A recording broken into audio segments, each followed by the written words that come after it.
negócio vai pegar fogo aqui, hein? Coisa boa vindo por aí. E sem mais delongas, nós já vamos começar as nossas palestras, os nossos convidados já estão aqui. Uma ressalva é que, como falamos ontem, o Michelson Borges, ele estava um pouco com a saúde debilitada, pediu para ficar um pouco mais. Como ele não vai palestrar agora de manhã, ele vai estar indo ali no Alto Marom, transmitir uma mensagem, e vai estar conosco aqui na parte da tarde. O doutor Rodrigo Silva estará chegando logo mais. A palestra dele às 10h35. 10h35, Gênesis e a literatura sumeriana. Eu gostaria de convidar aqui à frente, com a salva de palmas de vocês, o palestrante Dr. Matusalém. Ele vai falar sobre o mito de Sumer. Gostaria de convidar para compor a mesa também Dr. Lutz, ele que é físico e físico nuclear, esta sumidade. E gostaria de, para que ele não fique só, para que ele esteja bem aqui nesta mesa, convidar a sua esposa, Graça Lutz, que ela é bióloga e bioquímica, e vai estar aqui compondo a mesa ao final da palestra do Dr. Matusalém. A palestra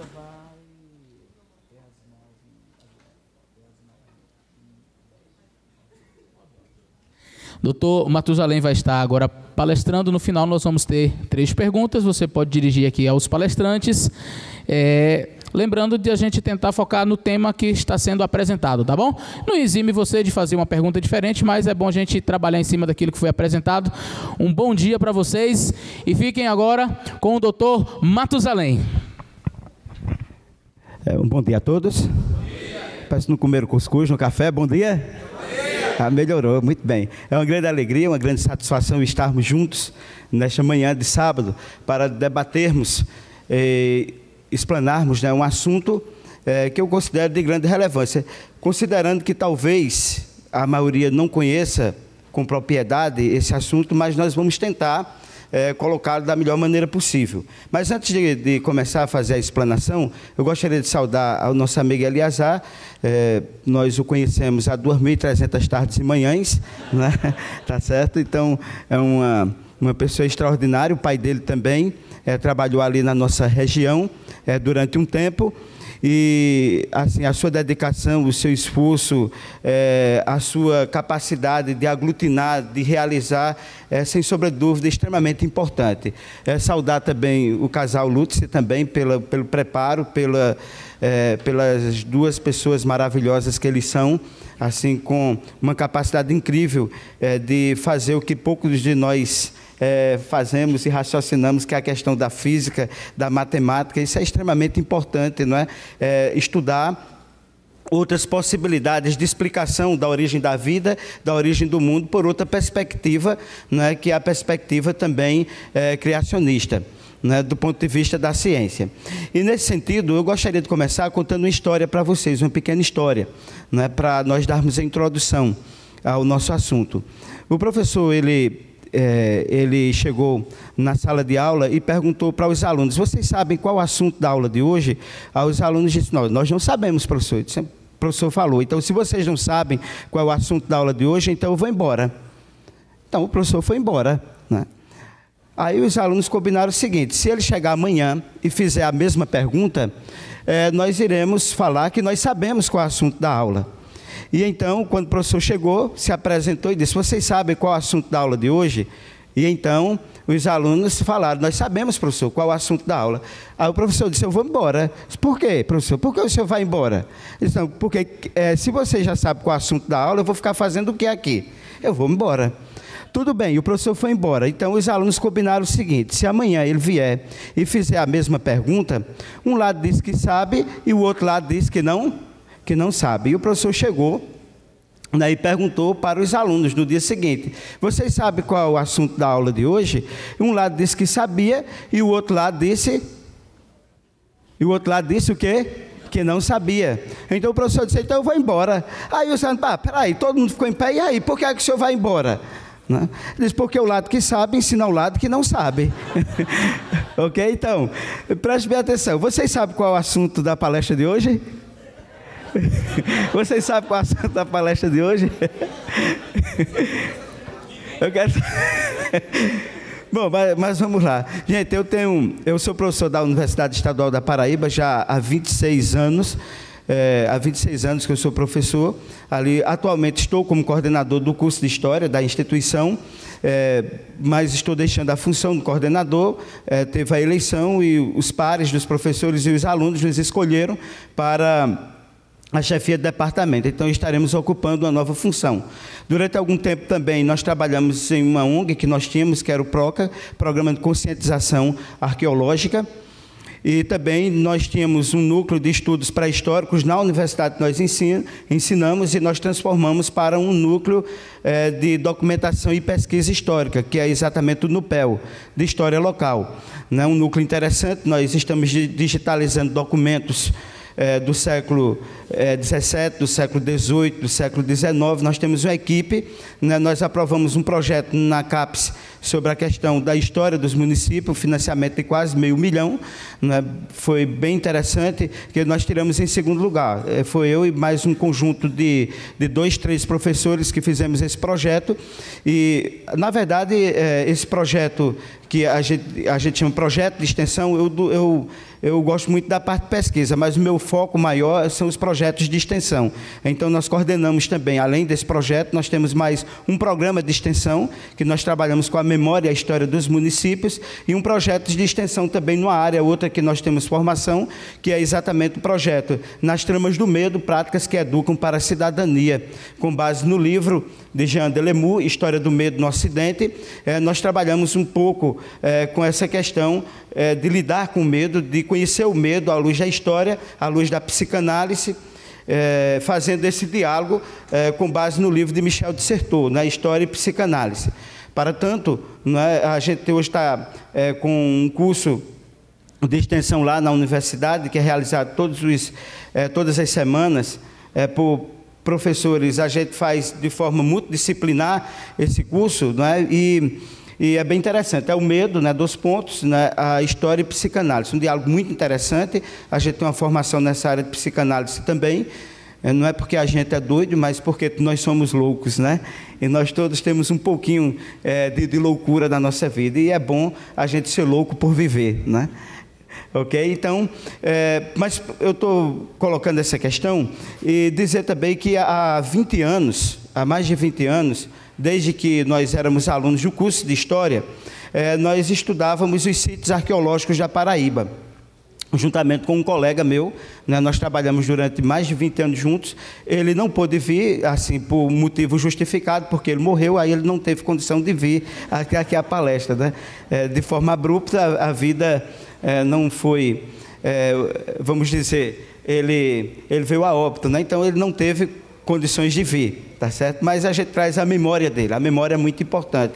E nós fizemos um estudo e fizemos um levantamento de em torno de mais de 500 sítios arqueológicos no estado da Paraíba, E nós temos esses relatórios, nós resgatamos esses relatórios, estamos fazendo a higienização, nós vamos digitalizar esse material, as fotografias, os relatórios, para que a gente possa publicar em breve materiais que vão contribuir para o estudo da arqueologia no estado da Paraíba. E o que nós estudamos lá no estado da Paraíba? Nós estudamos os sítios arqueológicos de pintura e gravura rupestre. O estado da Paraíba é um estado extremamente rico na questão relacionada aos estudos das origens. Nós temos o Vale dos Dinossauros, um conjunto na Bacia do Rio do Peixe, um conjunto de 32 cidades, onde ali nós temos vestígios e registro de pegadas de dinossauros. Ok? Para vocês terem uma ideia, nós temos mais de 50% das pegadas de dinossauro do mundo. O vale é bastante conhecido, mas nós temos também, na parte do sertão da Paraíba. No Cariri, Agreste e Curimataú, nós temos a bacia pleistocênica, que é exatamente os animais da megafauna. Não são dinossauros, Esses animais conviveram dentro de uma cronologia convencional, eles conviveram com os humanos há 12 mil anos, 15 mil anos, quando eles foram extintos. Que animais são esses? A preguiça gigante, o tatu gigante, o tigre dente de sabre, o mastodonte. Inclusive, nós ajudamos a idealizar e fizemos o projeto e foi realizado um museu. O museu está lá, é o Museu do Mastodonte, não é? Onde estão os fósseis, que nós catalogamos mais de 5.000 fósseis. Levamos a equipe de alunos e fizemos toda a higienização dos fósseis e fizemos o trabalho ali. E ali nós fizemos a réplica desses animais, do tatu gigante, da preguiça gigante, né? Do tigre dente de sabre, e do mastodonte, entre outros animais, né? Então, para visitação ao público, inclusive nós já há 20 anos realizamos aula de campo, né? E levamos para esse espaço, né? Então, são animais, vocês têm ideia, o tatu gigante ele é do tamanho de um Fusca, não é? Aqui na Amazônia, na região da Amazônia, foram achados túneis que cabe um homem em pé, um homem de estatura média, né, que foram feitos pelos tatus gigantes, né? Vocês terem a dimensão, né, a dimensão desses animais da nossa megafauna. Então, nós temos também fósseis desses animais no estado da Paraíba. Nós temos uma área vulcânica também, que, sem sombra de dúvida, ela é importante para os estudos da origem da vida, professor Lutz. E a gente também trabalha com isso aí. Então, na verdade, o que é que eu faço? Eu sou professor de pré-história, de história antiga, de história da América, e a gente faz aula de campo com os nossos alunos e leva nesses lugares. Então, o que a gente faz? Vai eu que tenho um conhecimento, pelo menos tento ter, né, estudar um pouco a parte do criacionismo, e vai um colega nosso, esse está vivo, esse ainda não morreu, né? Tá certo? Antes ele do que eu. Tá certo? Então, esse colega, ele é arqueólogo, ele é evolucionista, tá certo? E a gente faz uma disputa boa, não é? Ele fala, eu falo, eu sempre digo assim, a disputa, né, do diabo contra o dono do céu, né? A gente faz ali um debate muito bom, um debate muito acalorado, não é? Quando a gente leva os nossos alunos para esse lugar. Então, a gente leva para conhecer essa parte da megafauna, essa parte também lá do Vale dos Dinossauros, a área vulcânica, né? Então, a gente tem um trabalho organizado nessa parte, e se vocês algum dia, Eliasar, desejar conhecerem, né, e programarem, o professor Lutz já esteve lá em Campina Grande, já foi feito um seminário criacionista, juntamente com a Sociedade Criacionista. Eu não sei se chegou aí no Vale dos Dinossauros, não deu para ir, né? A temperatura alta, né? Lá, para vocês terem uma ideia, o calor é tão intenso que lá o urubu, ele só voa com asa só, a outra se abanando por causa do calor, né? A lagartixa lá anda em pé para não queimar o bucho, né? E daí, então, é muito quente, né? O Vale dos Dinossauros, a bacia do Rio do Peixe, mas é uma área muito interessante, né? Onde nós temos pegadas e registros dos dinossauros. Tá massa? Entenderam um pouco? Então, dentro desse trabalho que nós realizamos, então nós nos deparamos com um dos principais patrimônios da humanidade, que foi a Itacoatiara do Ingá. A Itacoatiara do Ingá, ela foi muito importante assim para os estudos da arqueologia. Por quê? Porque foi um dos primeiros patrimônios tombados pela humanidade aqui no Brasil. Quando eu falo não é o patrimônio, porque você tem a arqueologia histórica e você tem a arqueologia pré-histórica, né? Então, a arqueologia pré-histórica, ela vai dos primórdios da humanidade ao aparecimento da escrita.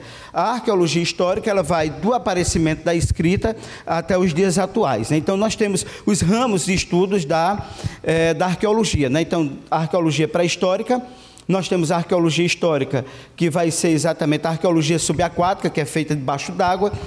Você tem também a arqueologia clássica, né, que é o estudo de Roma e Grécia. A arqueologia egípcia, que é uma das mais importantes, uma das mais pesquisadas do mundo. A arqueologia industrial. Enfim, né? Nós temos um ramo muito amplo, e nós temos também a arqueologia bíblica também, um ramo muito amplo da arqueologia. E o que é a arqueologia? É a ciência que estuda a cultura material produzida pelo homem ao longo da história. Tá massa? Vamos lá dizer comigo o que é a arqueologia? É a ciência que estuda a cultura material produzida pelo homem ao longo da história. não podemos confundir a arqueologia com a paleontologia. A paleontologia, ela não estuda os registros ou a cultura material deixada pelo homem ao longo da história. A paleontologia, ela estuda os fósseis dos animais extintos. Entenderam? Então, quando você vê alguém pesquisando fósseis de animais primitivos, quer seja da megafauna, quer seja do período da era dos dinossauros, então você tem que ter ciência de uma coisa: não é o arqueólogo que vai estudar isso, que vai estudar quem é? O paleontólogo. Sobre a questão da evolução humana, do corpo humano, não é o arqueólogo que estuda, não é o paleontólogo, é o paleoantropólogo, que ele vai estudar sobre a morfologia do crânio, a evolução do corpo humano, com base nos fósseis que foram encontrados, deixados pelo homem quando ele morreu. Então, é a paleoantropologia que vai estudar o corpo humano. Tá massa? Tá bem claro? Até isso aí. Bom, então, como eu ia falando, a Itacoatiara do Ingá, ela é extremamente importante, porque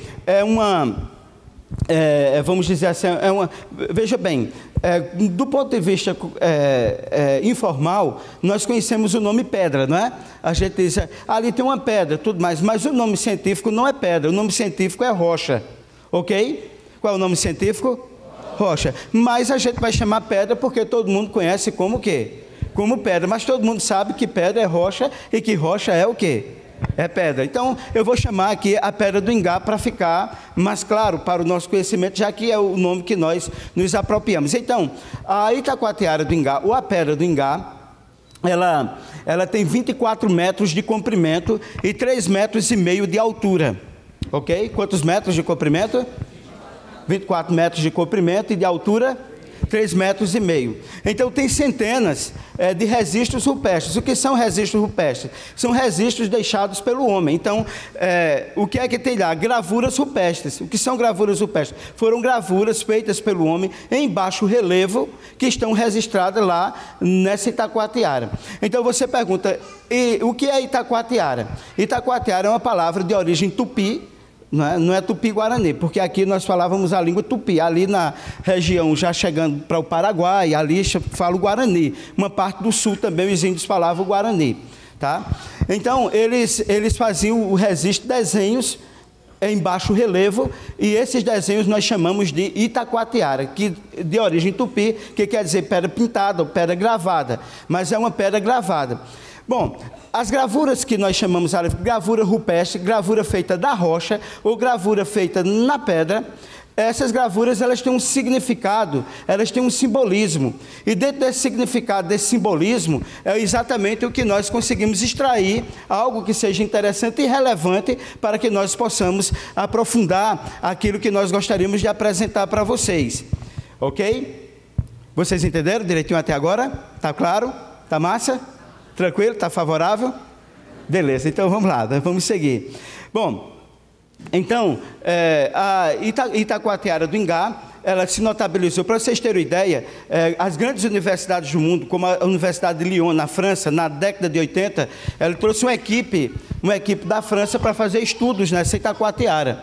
Né? E fizeram o molde dessa pedra em decorrência do próprio desgaste que a pedra ela vem sofrendo ao longo do tempo. Ela fica nas margens do rio Bacamarte, e em período de cheia, para vocês terem ideia, quando as águas, que é raro, né, porque a gente está ali numa região do semiárido, chega a cobrir essa pedra, e isso traz, sem sombra de dúvida, um desgaste desse intemperismo do que o tempo e as marcas deixam nessa pedra. Então, o que é que acontece? Né? O resfriamento e o aquecimento, né, vai trazendo aos poucos o desgaste nessa Itacoatiara. Para tanto, né, foi realizado esse molde nessa pedra, e os grandes estudiosos, como André Pruz, Gabriela Martins e tantos outros estudiosos, né, dessa parte da arqueologia, por exemplo, teve um italiano na década de 80 que esteve lá para estudar essa pedra também, que foi o Gabriele Baraldi.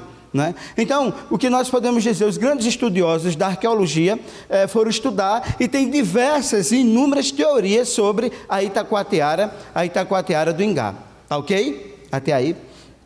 Então, vamos lá. Bom, o tema, vamos dizer o tema aqui, vamos ver se... Vamos lá? 1, 2, 3, vamos lá comigo? os ensinamentos de Sumé e a tradição itacoatiara no contexto da Pedra do Ingá e do dilúvio bíblico, tá? Alguém decorou o nome? Decorou? Quem decorar ganha a literatura de cordel. Quem disse aí o título da palestra. Eu tenho aí umas literaturas de cordel, tá certo? Que foi uma aluna fez com base num texto que nós fizemos sobre tem uma menina ali que é cordelista, tem 16 anos, mas já é cordelista. Alguém decorou? Se decorou, ganha o cordelzinho. Decorou não? Então vamos mais uma vez. Vamos lá, todo mundo?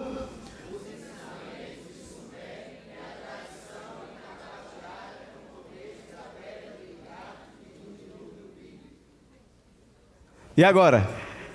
Não? Ainda não? Ainda não? Quem é que quer dizer? Ficar em pé e dizer. Sem colar, né? Não pode colar, né? Às vezes você tira uma foto. Então... é bom porque economiza aí o cordel. Vamos lá. Bom, o meu nome é professor Matusalém, está aí o contato. Quem quiser fotografar e quem quiser uma cópia da palestra, também a gente pode passar aí para vocês. Certo? Aqui está uma foto da Itacoatiara do Ingá. Quantos metros de comprimento? 24 metros. Quantos metros de altura? 3,5 metros. Aqui foi um aluno que fez, né? Ele é um exímio desenhista, ele foi desenhando algumas das gravuras rupestres. Deu para vocês verem aí o paredão? Mais de 300 gravuras rupestres. Tá certo? O que são gravuras rupestres? São o quê? Registros feitos na pedra, em baixo relevo. Deu para observar isso aí? Bom, esse aqui... Quem é esse aqui? Quem é esse cara? Esse cara sou eu. Certo? Aqui sou eu. Né? Então, como eu falei, né? Como eu falei aqui, a gente nessa Itacoatiara, a gente traz as pessoas para estudarem, né? A gente está aí já com mais de 50 excursão já feita, né? Aula de campo que a gente faz nesse local. Essa imagem que eu estou apresentando para vocês é a imagem de uma figura mitológica, né, que teria passado por toda a extensão do continente americano. É exatamente a imagem que alguns pintaram de Sumé, como um apóstolo, como uma pessoa que ensinou, como uma pessoa que teve vamos dizer, um significado simbólico para praticamente todos os povos que habitaram aqui na América. Aqui seria uma imagem, né, figurada de Sumé. E alguns autores, eles trabalham com esse autor aqui, o Marco Moretti, ele disse: Eu Sumé, a agonia e glória do maior herói indígena dos brasileiros. É um livro interessante, é um jornalista, mas também tem um historiador, também Sérgio Buarque de Holanda, que no livro Visão do Paraíso, ele traz muitas histórias e relatos que foram feitos pelos padres jesuítas da passagem de Sumé, aqui pela América. Esse mapa aqui, ele mostra um pouco da ocupação do continente americano. Veja bem, a América, do ponto de vista geográfico, ela é dividida em 3 Américas. Existe a América do Norte, a América Central e a América do Sul. Do ponto de vista cultural, a América é dividida em 2. A América anglo-saxônica e a América Latina, né? Então, veja, do ponto de vista geográfico, nós temos a América do Norte, que é composto de que países? México, Estados Unidos e Canadá, né? E você tem a América Central, que tem ali as ilhas, as Antilhas, aqueles países que compõem a América Central, e nós temos a América do Sul. O Brasil é localizado onde? Na América do Sul. Está bem claro isso aí? Então, isso é do ponto de vista geográfico. Do ponto de vista cultural, nós temos a América anglo-saxônica, que compõe quem?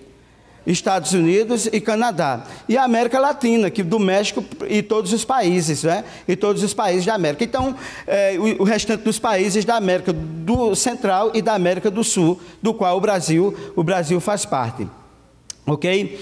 Bom, então, como se deu a ocupação do continente americano? Aí você tem um mapa que tem as prováveis rotas da chegada do homem no continente americano.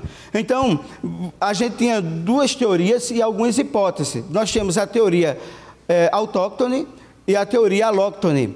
O que seria a teoria autóctone? É que o homem surgiu no próprio continente americano. É uma teoria que surgiu com alguns estudiosos argentinos, mas logo os registros arqueológicos deixados pelo homem comprovou a teoria alóctone, que o homem não surgiu no continente americano, mas que ele veio de outros continentes. E como ele povoou aqui o continente americano, não é? Através de duas hipóteses. Tem a hipótese do Estreito de Bering, que é essa hipótese aqui, que foi através de uma glaciação que houve aqui, né? Formou uma ponte de gelo, e então, segundo a teoria evolucionista, né? O homem teria surgido aqui no continente africano, aqui na Etiópia, onde foram encontrados os primeiros fósseis, e ele teria povoado aqui a Europa, a Ásia, e teria migrado, né, aqui com a escassez de alimento nessa região, ele teria migrado aqui para a América a partir de uma ponte de gelo formada no Estreito de Bering. Bom, essa teoria essa hipótese chamada hipótese de Bering, né, ela prevaleceu durante muito tempo, porque foram encontrados na cidade de Clovis, entre Estados Unidos e México, registros, né, da ocupação, os mais antigos registros da ocupação do homem aqui no continente americano. Então, eles remetiam a aproximadamente 12 mil anos. Só que outros estudos, eles foram feitos, estudos que foram feitos na Argentina, na Venezuela, no Chile, no Brasil, que remeteram outras hipóteses, que a ocupação do continente americano ela não se deu só pelo continente, pela ponte de Bering, mas nós tivemos também uma outra hipótese, que é a hipótese marinha, que teria ocorrido aqui, essa ocupação através aqui da Oceania, da Polinésia, e eles teriam ocupado através de pequena embarcação quando o nível do oceano estava baixo. Então, pelo mesmo motivo, eles foram ocupando essa parte aqui do continente americano. Ou seja, tem essa hipótese aqui, que é a hipótese de Bering, e essa hipótese aqui das navegações vindo aqui pelo Oceano Pacífico, da Austrália, da Polinésia, e ocupando essa parte aqui da América. Está bem claro até aí? Bom, as pesquisas aqui no Brasil, no Piauí, elas apontavam que a ocupação do homem na América era mais remota do que o que apontava a teoria de Clovis, ou seja, que o homem tinha ocupado a América há cerca de 40 mil anos. Então, era muito mais remoto essa datação, com base numa fogueira que foi encontrada pela professora Niete Guidon. Então, chegamos a essa conclusão, de que o homem está aqui na América há um tempo mais remoto do que apresentava a teoria de Clovis. Para tanto, em meio a esse debate, o importante é que o homem chegou na América e se descobriu uma coisa também interessante, que quando os portugueses e os espanhóis chegaram aqui no continente, quem eles encontraram não foram os primeiros habitantes da América, já existiam outros povos que aqui habitavam. Por exemplo, o que poderíamos comprovar? Um achado que foi feito em um local chamado Lagoa Santa, em Minas Gerais, na década de 70. Foi um fóssil que foi encontrado, e esse fóssil foi identificado que era de uma mulher, e ao identificaram os traços, a morfologia do crânio dela mostrou que ela era diferente da morfologia dos habitantes que foram encontrados aqui pelos portugueses e pelos espanhóis. Era uma morfologia negroide, então ela era uma mulher negra. E então eles apelidaram e colocaram o nome de Luzia. E esses fósseis eles foram para o Museu Nacional do Rio de Janeiro, não é? Eles foram datados de 10 a 10.500 anos. Né? Houve um incêndio do Museu Nacional do Rio de Janeiro, mas verificando os escombros, né? Foi encontrado, né, os fósseis, a calota craniana de Luzia foi preservada. Aí disseram, até brincaram, que mulher forte, né? Resistiu a tudo, ao tempo, e resistiu também ao incêndio. E foi preservada também, né? E foi preservada ali o fóssil, né, que foi encontrado na Lagoa Santa. Então, isso é importante para os estudos da ocupação aqui no território brasileiro. O que é que eu diria? Que quem chegou aqui na América, quem ocupou o continente americano, tá certo? Foram diversos povos. Só para vocês terem uma ideia, a gente colocou aqui esse quadro, depois vocês, quando pegar o slide e dar uma olhadinha, vocês vão ter a oportunidade de ver. Quando os portugueses e espanhóis chegaram aqui, nós tínhamos uma população de 88 milhões de habitantes. E esses 88 milhões de habitantes, aliás, a família Ailutz, né?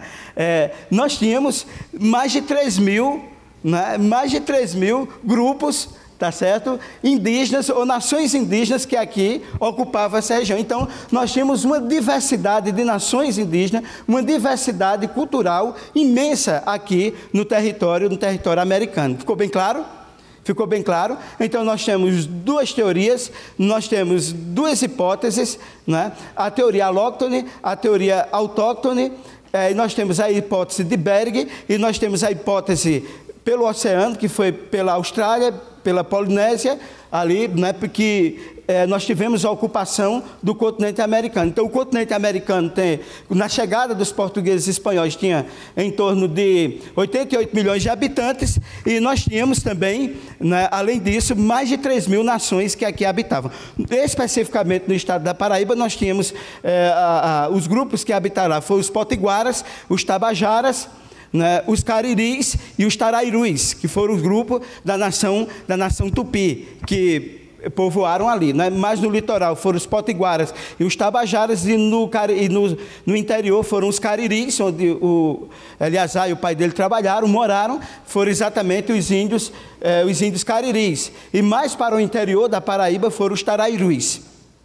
Ok? E assim, eram diversas nações que existiam aqui. As que ganharam maior notabilidade aqui na América foram exatamente os incas e os maias e os astecas, pelo desenvolvimento tecnológico, pelo desenvolvimento cultural, tudo mais. Então, eles ganharam uma notabilidade muito grande, e é fruto de muitos estudos, até porque foram muitos registros que foram deixados. Mas a gente também não pode esquecer outras nações que foram de extrema importância aqui, mas as que ganharam notabilidade foram exatamente esses três, os incas, os maias e os astecas. Bom, sobre a questão do continente americano, nós temos a visão historiográfica sobre a ocupação da América. Nós temos duas tradições. Eu queria que vocês atentassem bem para essas duas tradições. A primeira tradição, da qual nós encontramos nos livros didáticos que apresentam sobre a questão da América, é a visão, a tradição cientificista, evolucionista e eurocêntrica. Essa visão, que permeou os livros didáticos durante muito tempo, ela apresenta que a chegada dos portugueses e dos espanhóis na América traz, do ponto de vista, o quê? Uma nação, do ponto de vista científico, uma nação poderosa, né? Do ponto de vista evolucionista, uma nação que tinha, vamos dizer, do ponto de vista da evolução, um grupo de pessoas que eram superiores do ponto de vista intelectual, do ponto de vista material, e que se justificava essa dominação. Por quê? Porque um povo superior, de uma origem superior, estava chegando ali para dominar pessoas que eram de uma origem inferior, que não eram nem humanos, que eram semi-humanos. E essa tradição, ela permeou durante muito tempo a visão sobre o que nós conhecemos da história. Essa visão foi apropriada pelos espanhóis, pelos portugueses, mas também ela foi ressignificada e redesenhada no período do imperialismo por praticamente toda a Europa. A Europa, ela saiu do seu espaço, né, e foi ocupar com mais intensidade a África, e foi ocupar também o continente asiático. E ocupando esses continentes, eles se utilizaram dessa tradição cientificista, evolucionista e eurocêntrica para justificar a dominação, para justificar, acima de tudo, que a destruição de culturas, a destruição de povos, a escravização e assim sucessivamente.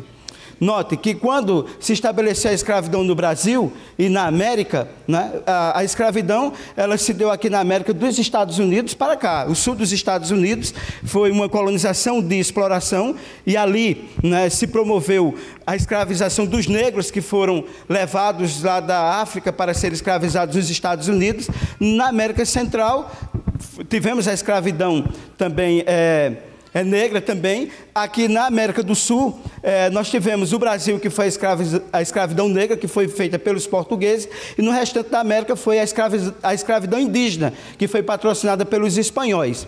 Então, quando nós entramos no processo de abolição da escravidão, a Inglaterra e outros países da Europa fizeram outro tipo de escravidão. Que escravidão foi essa? A escravidão que não era mais fora do continente africano, do continente asiático, mas feita dentro do próprio quê? Dentro do próprio país, porque eles tinham por objetivo explorar as riquezas animais, vegetais e minerais existentes dentro da África e dentro da Ásia, já que a América já tinha propiciado o ouro e a prata suficiente para a Revolução Industrial, principalmente na Inglaterra, e tornar a Holanda uma potência financeira do mundo, até porque a Holanda foi quem efetivamente patrocinou toda a exploração, principalmente da cana-de-açúcar, aqui no Brasil e em outros lugares da América Central. Então, essa visão cientificista, evolucionista e eurocêntrica, ela se justifica. Veja bem, quando Darwin ele traz a reflexão sobre, no livro A Origem das Espécies, e sobre a evolução do homem, né, não foi exatamente o que Darwin disse, mas foi-se utilizado por outros estudiosos um outro mecanismo. Você tem aqui o darwinismo biológico, né, e agora você vai ter o darwinismo social. E o darwinismo social, ele traz que reflexão? O darwinismo social. O darwinismo social diz que existe o quê? Nações que, do ponto de vista científico, do ponto de vista evolucionista e eurocêntrico, eles são superiores, são raças superiores, plenamente capazes de destruir e de explorar a África, a América, e a Ásia e etc. E assim eles fizeram, com base no darwinismo social. E o auge do darwinismo social foi exatamente na Segunda Guerra Mundial. A Segunda Guerra Mundial, onde Hitler ele traz exatamente a questão da raça superior, que era a raça ariana, e promoveu um dos maiores genocídios da história da humanidade. Que, dicas de passagem, não foi só ele, né? Foi também Stalin, foi também Mao Tse-tung, foi também Mussolini e tantos outros ditadores, até aqui no próprio Brasil mesmo. Nós tivemos, no governo de Getúlio Vargas, em 1937, ele traz uma Constituição modelo fascista, que foi apelidada da polaca, né? Em 34, Vargas assume o poder, e em 37 ele dá um golpe de Estado e adota o modelo fascista de uma Constituição que prevaleceu aqui no Brasil de 37 até 1946, quando houve uma nova Constituição, uma Constituição que foi não outorgada, mas que foi promulgada, né? Que é a diferença que a gente dá. Uma Constituição, quando ela é imposta, ela é outorgada, né? Quando ela não é imposta, quando ela é debatida no Congresso e tudo mais, ela é promulgada, ok? Então, vocês estão entendendo. Então, nós tivemos essa superioridade que foi fruto de quê? Desse debate que foi colocado, né? da superioridade europeia. Então, essa superioridade... tem um filme muito interessante, eu não sei quantos de vocês tiveram a oportunidade de assistir, conhecido como O Elo Perdido. É um filme interessante porque ele exatamente vai contar qual é a visão que a Europa tem da África, onde um casal de pigmeus, eles são capturados na África para serem estudados, né, como o elo perdido da evolução humana. Né? Então, efetivamente, ali mostra todo o preconceito que foi enraizado, né, da Europa em relação principalmente à África. E nós devemos combater de forma firme toda forma de preconceito, né? Eu tenho dito sempre aos meus alunos ali de pré-história, seja qual for a disciplina que a gente coloca que a gente é chamado para ministrar na universidade, que nós precisamos combater de forma firme o etnocentrismo, né? Devemos combater o preconceito, né? Às vezes a gente diz assim: fulano tem o cabelo bom e fulano tem o cabelo ruim. Não existe ninguém do cabelo bom e não existe ninguém do cabelo ruim. Todo mundo tem o cabelo bom, certo? Aí isso traz só enriquecimento das indústrias de cosméticos, não é verdade? O povo tudo esticando o cabelo, quando você é bonito do jeito que Deus fez. O seu cabelo é lindo, bonito e maravilhoso. O seu nariz, ele foi feito assim porque, efetivamente, na origem da espécie humana, quando Deus idealizou o ser humano, Ele fez o nariz, Ele fez o cabelo, Ele tinha um propósito. Ele deu esse multicolorido na natureza, mas Ele deu também ao homem, o preto, o branco, o amarelo, seja qual for o grupo étnico do qual nós fazemos parte. Nós somos lindos, bonitos e maravilhosos. Eu olho todo dia para o espelho e disse: eu sou a coisa mais linda do mundo. Eu me amo, eu me adoro, eu não consigo viver sem mim, né? Tá certo? Então é massa demais, né? É você gostar de você mesmo, ok? Então, essa foi uma tradição que permeou os livros didáticos, no sentido de reforçar o preconceito, mas na verdade, em essência, era reforçar o quê? O imperialismo, a dominação, justificar a dominação. Dentro de um outro extremo veio uma outra tradição, que foi a tradição lascasiana, né? Foi um padre dominiciano espanhol chamado Bartolomé de Las Casas, né? Que ele traz uma visão diferente. Não é? Uma visão diferente. Bom, que os índios da América precisavam ser explorados, sim, mas não podia ter sido feito com os índios o que foi feito por quem? Pelos cientificistas, evolucionistas e eurocentristas. Não podia ter feito esse massacre. Esse domínio não era para ter sido feito por eles. E então ele cita e narra, Bartolomé de Las Casas, muitas atrocidades que foram cometidas dos espanhóis, e principalmente dos espanhóis e dos portugueses, contra os grupos que aqui estavam, dizimando esses grupos, né? E ele traz um sentimento muito forte, mas ele não é contra a dominação, só que ele diz que a dominação devia mudar de endereço, ela não deveria ser uma dominação feita por quem? Pelos cientificistas, evolucionistas e eurocentristas, deveria ser feito pela igreja. Então, de certa forma, a tradição lascasiana, ela não emancipa o habitante da América, mas ela justifica pelo viés da igreja, da catequização, até porque a igreja enfrentava uma reforma protestante, ela perdia divisa e ela ia ganhando espaço, e ela precisava ganhar espaço aqui na América, está entendendo? Então, os livros de Bartolomé de Las Casas, os diários dele, influenciaram significativamente a nossa formação aqui, né? Então, tive historiadores que escreveram livros, né, que se transformaram em best-seller, como Eduardo Galeano, o livro As Vias Abertas da América Latina, o Jacques Sostelli também, foram escrevendo os livros que traziam, de fato, um sentimento muito forte em relação à dominação dos povos existentes aqui no continente americano. Está bem entendido essas duas visões? Está massa? Está tranquilo? Está favorável aí? Bom, vamos lá. Bom, desde os primórdios da humanidade, o ser humano, em seu imaginário coletivo, ele admite a existência de heróis e mitos civilizadores, cujos caminhos se cruzam entre diversas comunidades, oferecendo-lhes afinidades sociais. Então, eu disse para vocês que quando os espanhóis e os portugueses chegaram aqui à América, tinham quantos habitantes aproximadamente? Mais de 80 milhões de habitantes. Quantos grupos, quantas nações nós tínhamos? Mais de 3.000 nações, né?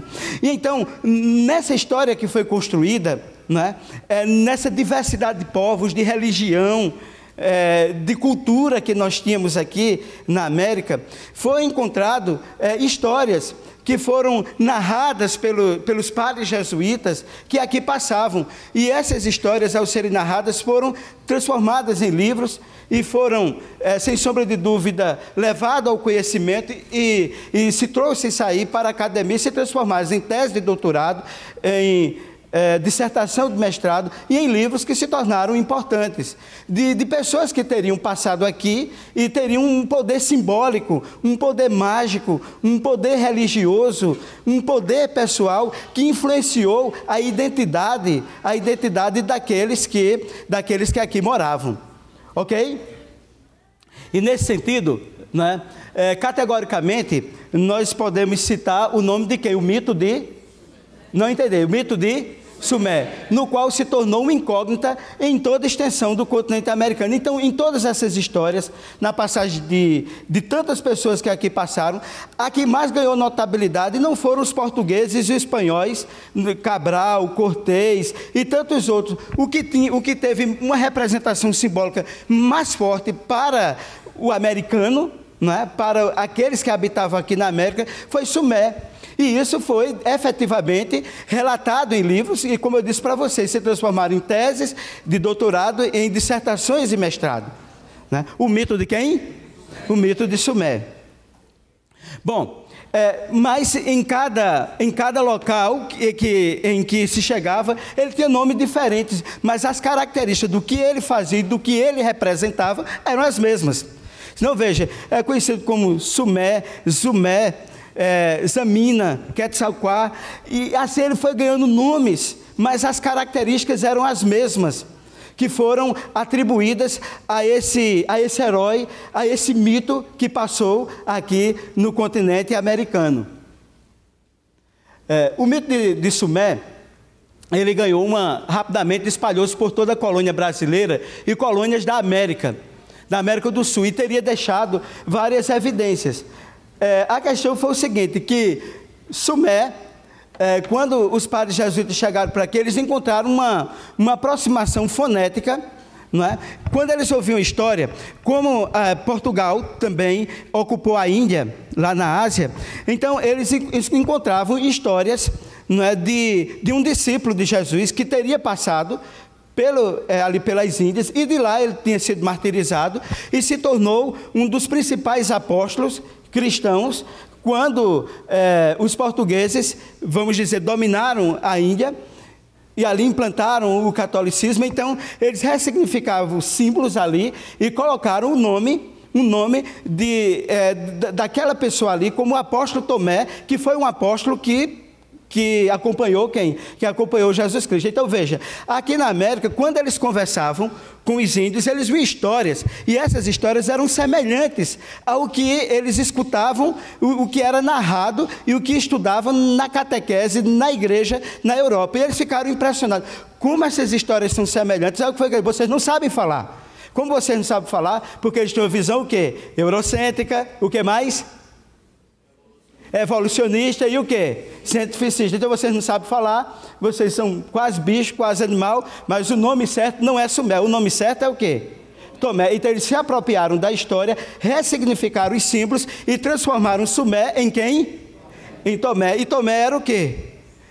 E tudo que falava das histórias de Sumé, aqui o que eles encontraram na Índia, que falava das histórias de Tomé, eles acharam interessante e ressignificaram os símbolos e disseram o seguinte: agora, a partir de agora, São Tomé passa a ser o apóstolo das Américas. Tá massa? Tranquilo? Deu para entender? Tá aqui.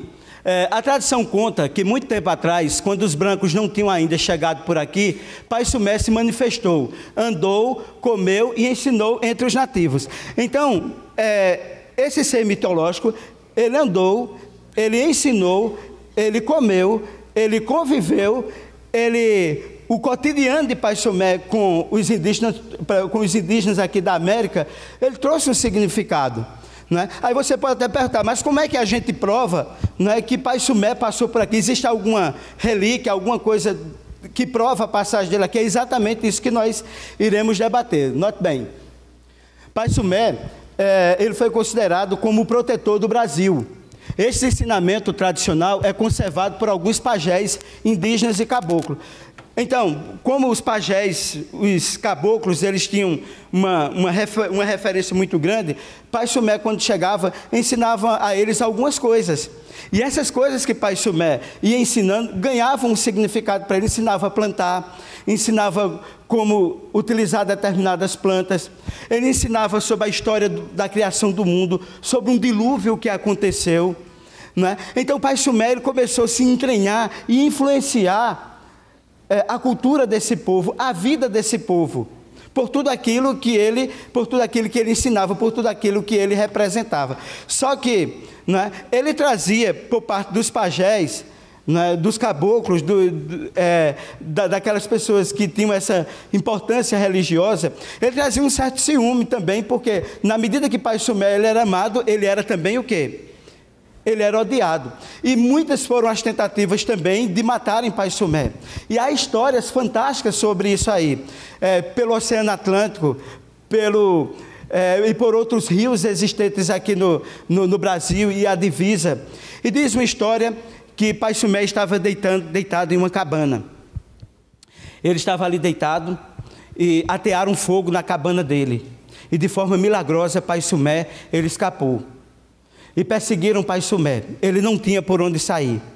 E ele saiu andando pelas águas do oceano. E tentaram atingi-lo com flecha. Alguns estavam ali para expulsá-lo, mas outros estavam ali chorando porque Pai Sumé estava indo embora. andando por sobre as águas. Mas ficou na memória, quer seja no mar, quer seja nos rios, quer seja nas lagoas, ficou a memória daquilo que Pai Sumé, ele disse para todos. Ele se voltou para trás e disse: um dia eu voltarei para vocês. Um dia vocês vão estar comigo para sempre. Vocês me aguardem. E, efetivamente, Pai Sumé, ele sumiu. E toda a escatologia dos povos indígenas, elas apontavam o fim do mundo. E apontavam a volta dos deuses, a volta de Pai Sumé, que em cada nação, que em cada povo, ganhou um nome, ganhou um símbolo, ganhou uma importância. Quando os portugueses e os espanhóis aqui chegaram, quando eles chegaram aqui, né, os índios, na verdade, pensavam que era a volta dos deuses, que Pai Sumé estava voltando.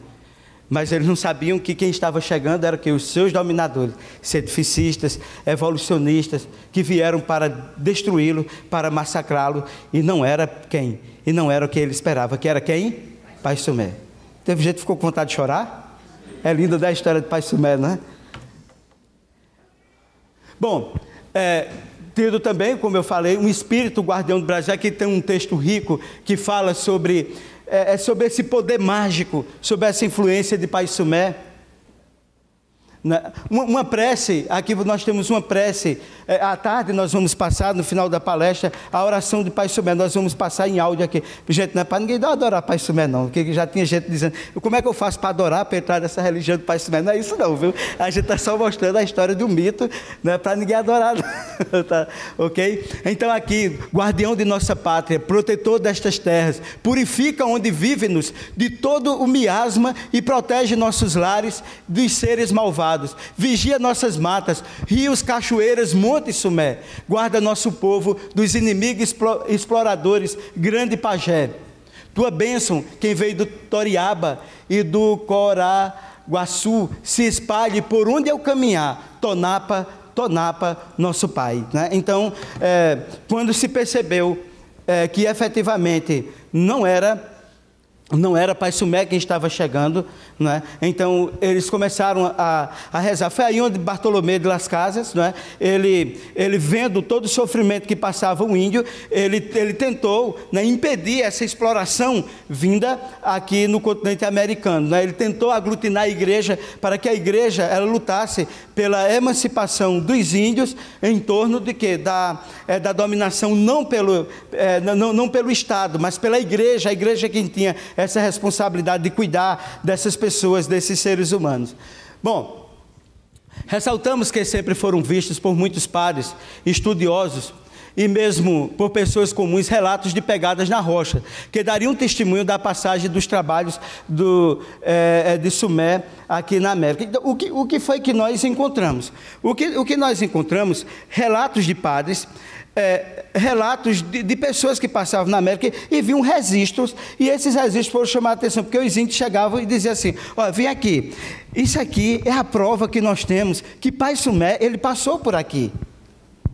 Aqui é a prova. E eles ficavam encantados. E que provas eram essas? Bom, vestígios de quê? Vamos lá comigo aqui. Vestígios de pés humanos gravados em pedras foram mostrados pelos índios aos primeiros portugueses que chegaram ao Brasil. Então eles mostraram o quê? Vestígios de quê?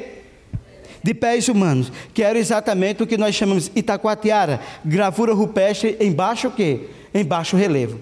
Foram encontrados. É interessante que só aqui no Brasil nós encontramos diversos. Eu vou mostrar um pouco isso aí que eu estou falando para vocês. Bom, como eu já falei aqui, o historiador Sérgio Buarque de Holanda, ele, na sua obra Visão do Paraíso, ele traz exatamente diversos relatos que foram encontrados não só na Índia, mas que foram encontrados aqui também na América, da passagem de Sumé por aqui e de registro de marcas de quê? Marcas de quê? De pés, o quê? Gravados aonde? Na pedra. E pedra, qual é o nome científico de pedra? Rocha. Massa. Vamos lá. Bom, através da ampla comunicação entre os jesuítas, o mito do apóstolo Tomé foi ressignificado, recriado e vastamente divulgado. Então, foi o que eu disse para vocês. Eles se apropriaram dessas ideias, desse conhecimento, dessas histórias, da religião para ressignificar os símbolos e dar um tom cristão, católico, para o quê? Para o mito de quem? Para o mito de Sumer, transformando em quem? Transformando em quem? Em um apóstolo de Jesus. Qual é o apóstolo? O apóstolo Tomé. Bom, esse texto aqui, ele é importante. Eu não vou ler todo, tá certo? Mas é um texto que foi atribuído ao Frei Vicente Salvador, referindo-se a São Tomé. Notem aqui, eu vou ler só essa parte que eu gravei aqui, em vermelho. Em paga deste benefício, eu vou ler desde o início. A pregação atribuída ao apóstolo é praticamente a mesma que faziam os jesuítas. Foi Frei Vicente Salvador, referindo-se a São Tomé, exclamou: em paga deste benefício e de lhes ensinar que adorassem e servissem a Deus e não ao demônio, que não tivessem mais de uma mulher, nem comessem carne humana, o quiseram matar e comer. Então o Frei Vicente Salvador, assim como outros, eu estou trazendo esse texto, mas como é muita coisa, eu não trouxe outros fragmentos de textos, de relatos da época que apontavam o que é que ia dizendo aqueles que tinham uma visão mais lascaniana, não é? De Bartolomé de Las Casas, sobre os índios. Disse: olha, ele é muito importante, porque ele ensinou a adorar um único Deus, quando todas as 3.000 nações, elas eram o quê? Politeísta. O que é politeísta? Aquele que crê o quê? Em vários deuses. E São Tomé, e Sumé, ele ensinando para eles a adorarem o quê? Um único Deus, acreditar em Deus. Né? Ensinava para eles também que eles não deveriam ter mais a não poligamia, mas o que? A monogamia, a não comerem carne humana, porque vocês sabem que aqui nós tínhamos índios canibais e tínhamos rituais de antropofagia, que é diferente. A antropofagia é um cerimonial em que as pessoas comem carne humana, mas elas não se alimentam de carne humana. Ok? Vem aqui, Eduardo, só para eu fazer uma demonstração. Por exemplo, os maias e os astecas. Os maias e os astecas, por exemplo, aqui, eles dominavam o grupo. Aí pegava aqui um pajé, uma pessoa de grande importância para eles. Então, o que é que eles faziam dessas pessoas? Eles sacrificavam. Os maias, os astecas e os incas, principalmente os maias e os astecas, eles celebravam todas as festividades deles, eles celebravam com o quê? Com o sacrifício humano. Tinha noites que eles sacrificavam em torno de 2.000 pessoas. Até os jogos deles eram celebrados com o quê? Com sacrifício humano. Veja, os maias tinham a pelota, que era um jogo que eles faziam com uma bola de látex, que ela quicava, né, pulava. Eles jogavam com o antebraço, com a coxa ou com os glúteos, que a gente chama bumbum, né, e outros têm outros nomes, tudo mais. Né? Exatamente. Então, eles jogavam com isso. Quando terminava o jogo, o que é que eles faziam? Quem perdia era sacrificado. Por isso que o jogo ele era muito acirrado, durava em torno de 6 a 8 horas, um jogo de pelota. Os astecas chamavam de taclite, esse jogo, né? Então ele pegava a cabeça do capitão do time adversário, e ele servia de molde para o quê? Para a bola do próximo jogo. Ele era sacrificado e os outros jogadores. Mas o que é que eles faziam? Adoravam o Deus Sol, adoravam muitas divindades. Eles pegavam indivíduos, colocavam em um altar, eles abriam aqui essa parte, o sacerdote colocava a mão e arrancava o coração e oferecia ao Deus Sol. E o corpo dele era o quê? Era jogado, ali eles construíam muitas pirâmides, né? Ele jogava e as pessoas embaixo o quê? Comiam o corpo daquela pessoa. Mas por que ele? Porque ele tinha uma mente privilegiada, ele era um capitão de um time, de pelota ou taclite, ele era um guerreiro importante, ele era o chefe. E o que você oferecia ao sol era o melhor que você tinha. Aí sacrificava. Era uma prática imensa. Ele fazia isso, colocava a mão e o coração da pessoa ficava se batendo e todos celebravam. Todos pode sentar. E assim, né? E assim ia acontecendo, né? Esses sacrifícios.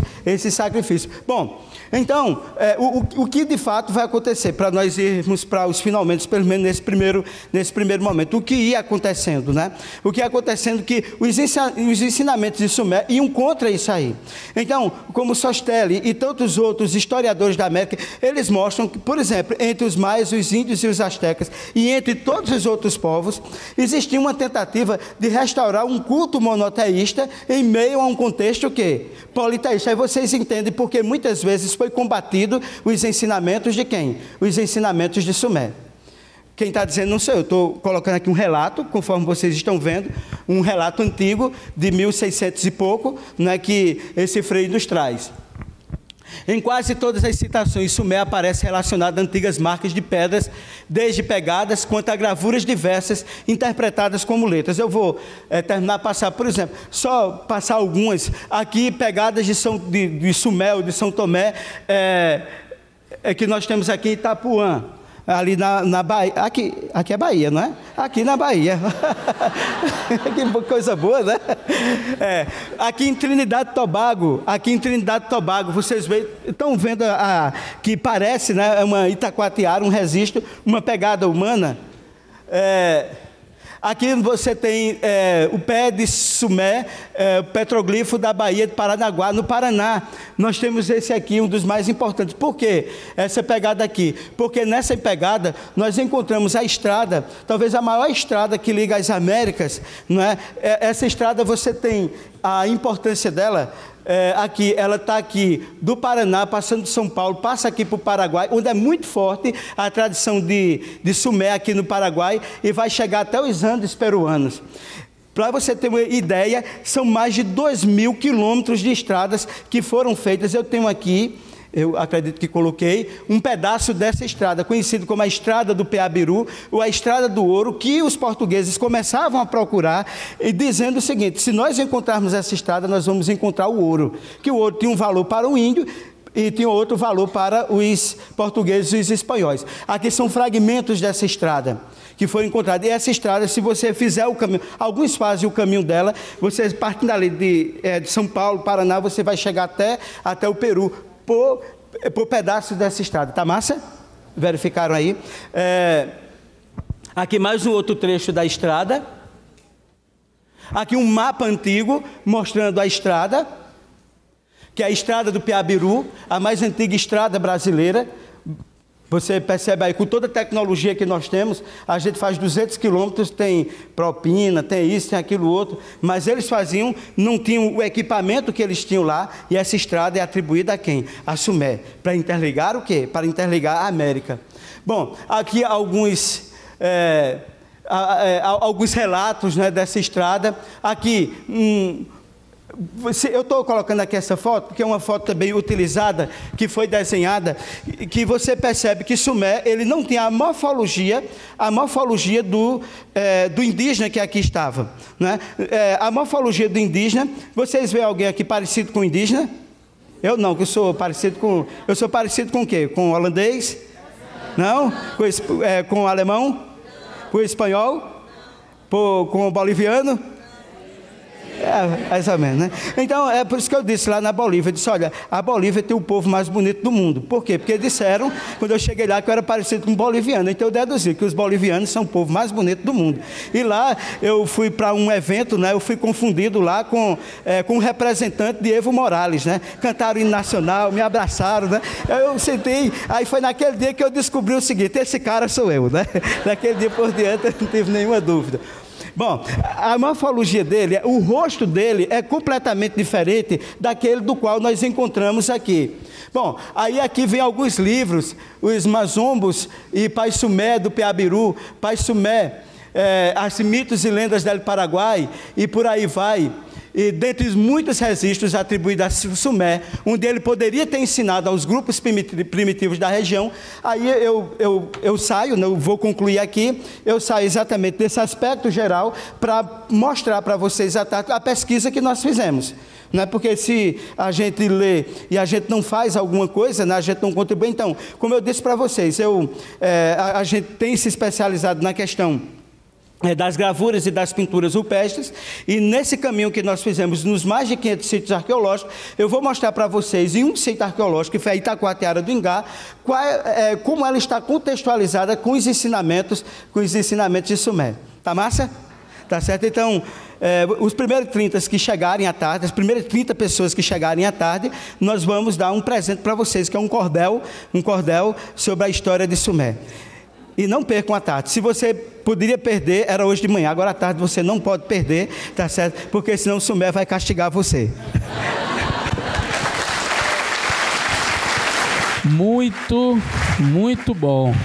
Essa foi a primeira parte do mito de Sumer. À tarde ele vai explorar mais sobre o mito de Sumer. Nós temos espaço para 2 perguntas rápidas. Aqui na frente, a primeira. Quem vai levar aqui o microfone? Felipe. Ele vai estar conduzindo aqui. Bom dia. A minha pergunta é a seguinte. O que se atribui a Pai Sumer? Seria uma pessoa comum, com uma visão de um Deus verdadeiro Criador e que circulou por esse território para ensinar isso? Ou alguma coisa sobrenatural que se atribui a essa pessoa? Bom, Sumer, preste bem atenção, quando a gente tem Tiwanaku na Bolívia, tem o Portal do Sol. E no Portal do Sol tem algo interessante, que é a figura de uma pessoa, tem até uma réplica de Tiwanaku, a réplica de uma pessoa que não tinha a morfologia do indígena daqui. Não é? E você vai encontrar até mesmo estátuas que eram feitas que representavam a morfologia de quem não estava aqui. Quem era essa pessoa? Eu não estou aqui, veja bem, eu queria deixar bem claro, eu não estou aqui para provar que Deus existe ou que não existe, eu estou aqui para mostrar um conhecimento, uma pesquisa que nós fizemos, que aquilo que é narrado na Bíblia, na tradição bíblica, é narrado também fora da tradição bíblica.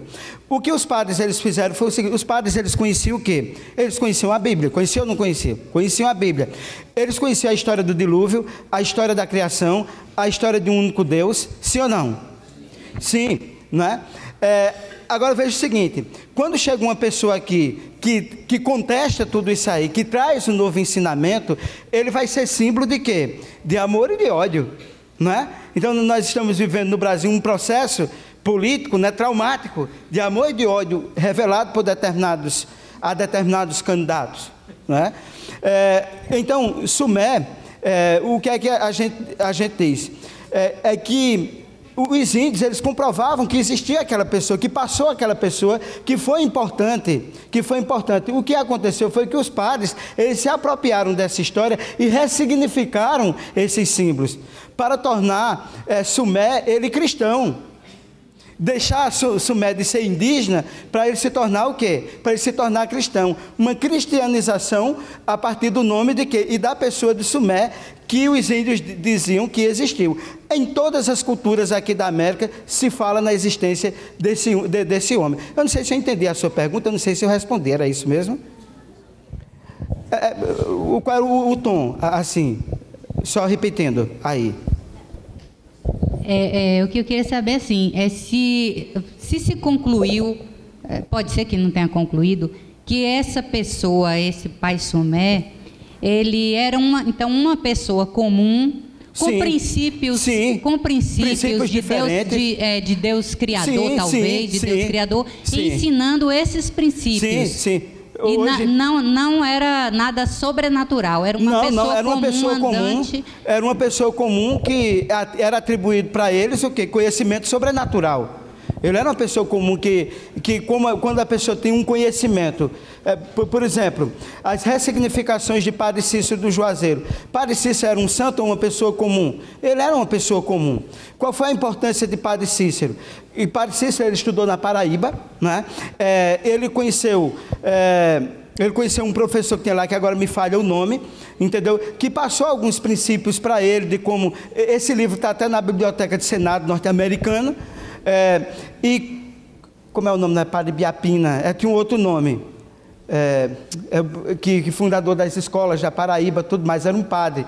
Ele estudou e ele foi para o Ceará. Quando ele chega no semiárido do Ceará, num povoado, o povo passando fome, o povo passando por necessidade, ele vai trazendo ensinamentos que eram importantes, e esses ensinamentos, quando postos em prática, questões de higiene, questões de saúde, foram atribuídos a eles o que? A milagres. E na medida que foram atribuídos a Padre Cícero milagre, ele se transformou em quê? Ele se transformou em santo. E na medida que ele se tornou em santo, ele transformou a beatificação não católica, mas do próprio povo.